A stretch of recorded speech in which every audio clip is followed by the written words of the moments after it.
Welcome back to This Week at ISU. I am your host, Noah Gable. This week we have Women in the Workplace, All Majors Career Fair, and more.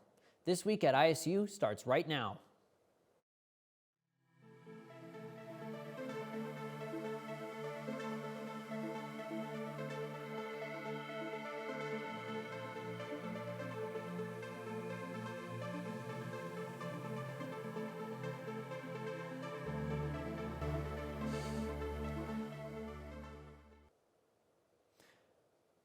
The Scott College of Business held a Women in the Workplace event.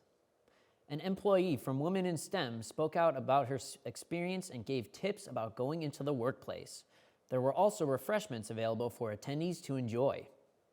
Student Media's very own radio station, WZIS, received several awards that last weekend. The awards were through the Collegiate Broadcasting System, which is a conference that serves colleges around the globe. Awards won were Best Specialty Music Show, Best Press Release, and Best Sports Play-by-Play. Students had the chance to meet with several different potential employers at the major career fair. It was a great opportunity for students to learn about internships or jobs after college while building connections. Let's hear more about this event. Yeah, we're really excited. This is one of our big events of the spring, of course. It's our All Majors Career Fair. And it features 130 different employers from all around the state and beyond. And obviously a great opportunity for our students to not only obtain internship opportunities, but of course those who are graduating full-time opportunities as well. You know, this is a great opportunity for students, again, not only those looking for internships and jobs, but just a great opportunity for our students to connect with our employer partners. We've got some of the best employer partners anywhere, and we really, we value the importance of experiential learning. And so this is a great chance for our students to just build their network. The importance of building your network, making those connections, and just deepening the relationships that we have with our employer partners, because again, our employer partners are very supportive of ISU and ISU students. And so when we talk about that, again, the value of Indiana State and what our students are able to provide isn't lost on the people who are here today. Students could come to Normal Hall on Wednesday to attend the Project Success Scholarship Workshop. The event helped students learn about scholarships as well as guide them through the process of signing up for them. There was also help from advisors as well as information about upcoming events. On Wednesday, Spectrum held their annual Vogue Ball. Students could attend either to enjoy the festivities or to compete. There were 4 categories for students to compete in: Face Faction, Vogue, and Open. Those who walked the runway were given a score by a panel of judges and had a chance to win a trophy.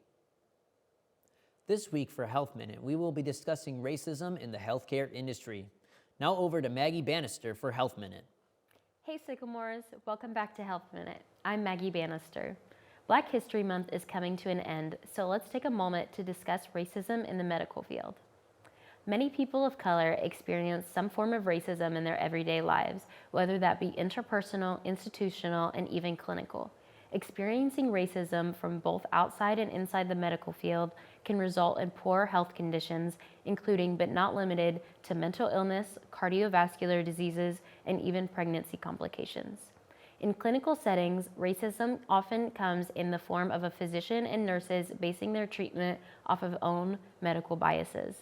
One example is that research has found that white medical students held these false beliefs that Black people have a higher pain tolerance, and about 73% of participants had at least one false belief in the biological differences.